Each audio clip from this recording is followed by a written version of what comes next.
Welcome back to the Fantasy Hockey Podcast, and it's time for another Hot Hands video, and this time we're talking about Ryan Strome, who's been added a ton in the past few days. He's playing on the top line with Artemi Panarin, although you got to remember that Mika Zibanejad is out. So this is all a caveat of Mika Zibanejad is out. That's what you got to remember in the back of your head constantly as we talk about Ryan Strome. This one's going to be a little bit quick.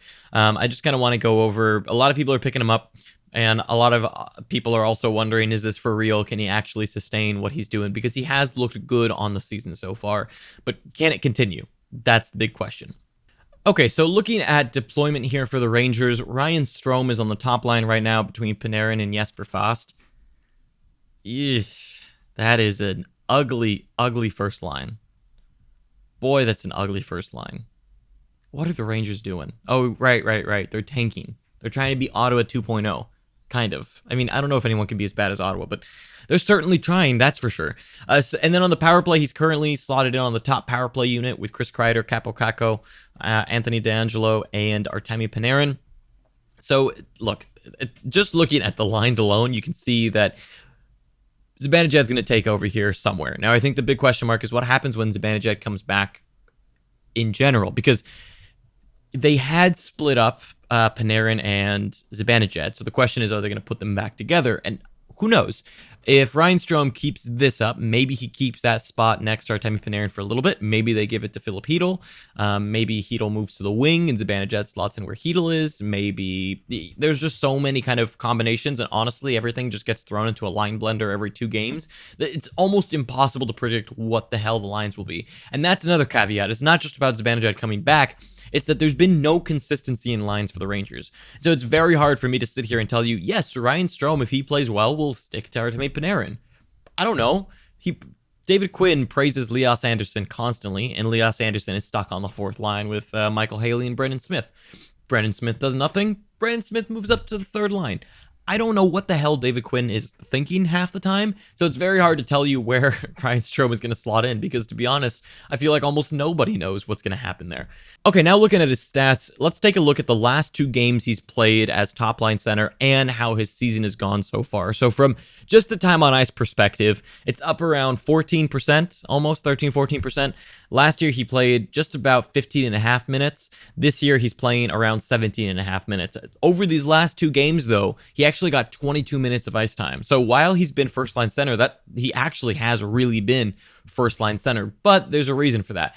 Those extra minutes haven't necessarily completely come from just even strength minutes. Most of them have come from power play minutes, because he played around 2 minutes more on the power play over these last 2 games than he has in the season. On the season, he's averaged around 2 minutes on the power play.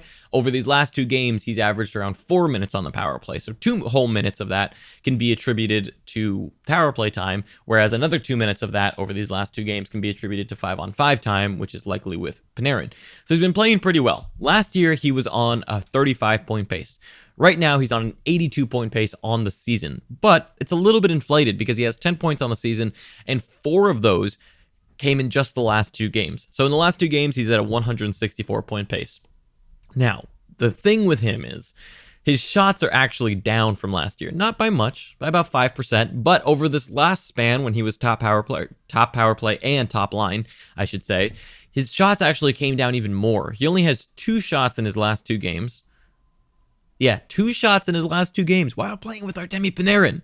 Come on, man. You got to shoot more than that when you're on that line and top power play. Jeez, you're really trying not to do anything there.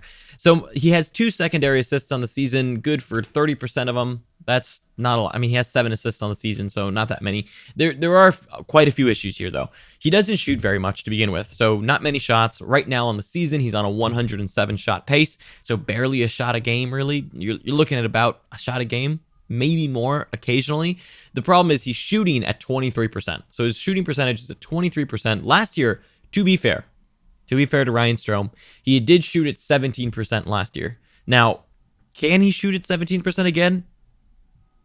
I don't know. I don't think so. Not on this Rangers team, at least. I don't think so, but who knows? He shoots so little that there is a possibility there where he's a good shooter and just shoots so little that a high amount of pucks go in. Let's assume he is a 17% shooter, right? If he is a 17% shooter, then fine. Let's take that. That's a difference of like 1 goal at the moment. So really he should be more a 2, which is what his expected goals actually are, versus his 3 at the moment. So fine. Let's assume he's a 17% shooter. He's going to get 19 goals again this year. Cool. That's fine. Let's assume he's going to get exactly the same amount of goals because he's shooting at around the same pace. Now let's take a look at his on-ice shooting percentage. So his IPP is high at 77% versus 63% last year. So that maybe comes down a little bit, but if he can stick a good line, so let's say they split up Zibanejad from Panarin and Strome gets the Panarin deployment, then okay, now in this case, I'd say his IPP probably should go up a little bit because he's playing with Panarin. But his on-ice shooting percentage at the moment is 14% versus last year's 9%. That, in my opinion, is going to come down dramatically because the Rangers suck. That's it. That's the reason. The Rangers suck and should completely come down. So I would see his assists come down dramatically. He got 16 assists all last season on 9% shooting, and he has 7 right now. So he's potted just about half of his assists from last year, and that makes sense when his on-ice shooting percentage is 50% higher. And I would expect that to come down back to the numbers that it was, especially if he gets bumped off of that top line, right? His power play time is actually promising the fact that he's getting more. It's around the same time or percentage of the team's power play. So last year he played 30% of the team's power play. This season he's played 35%. Over the last 2 games, while he's been top line, top center, he's played 60% of the team's power play percentage. But as soon as Zibanejad gets back, there's no way he keeps that top power play. So at least at minimum, that power play is coming down. And the fact that he doesn't shoot much already makes him not a viable top power play candidate, right? So with all that being said, the thing with Ryan Strome is he also, one thing, I actually forgot to mention this. I wanted to bring this up. He makes the team so much worse defensively. It's hilarious. It's actually just mind-blowing how much worse he makes the Rangers on defense. He actually makes them quite a bit better on offense compared to without him. So without him, their threat levels are minus 10%. With him on the ice, the threat levels are plus 16%. It's when he's on defense that it's pretty crazy. The threat levels while he's on the ice against are plus 34%. Without him, it's plus 11%. So they're not good on defense in general, but while Strome has been on the ice, and granted, this is also part of his teammates, but nonetheless, while he's on the ice, it's plus 34%. Those are Ottawa numbers, folks. Ottawa numbers. You don't want that. You do not want to have Ottawa numbers. And so it's hard to justify and sit here and say he deserves better deployment when those are the defensive numbers he puts out. I can't really say they're going to want him. And the crazy thing is he plays PK, which is just sad. I think the PK is actually maybe better with him too. Maybe just because they don't get as many minutes. But regardless, look, Ryan Strome to me is a good streaming option for now while he's on that top line, top power play. I wouldn't assume he keeps top power play. I would assume that falls off immediately when Zibanejad comes back. The thing he might keep is the deployment with Panarin for the moment, simply because they had split up Zibanejad and Panarin. So if they continue to split them up, I could see Strome maybe getting a shot up there, but I could also see Quinn just shaking things up and putting Hedl on the top line. Who knows what's going to happen? But for now, he's a good streaming option. And quite frankly, I can only recommend him really in points leagues, because even if you pick him up in, say, a bangers league, you're not going to get any shots. You're not going to get any hits, and you're not going to get any blocks.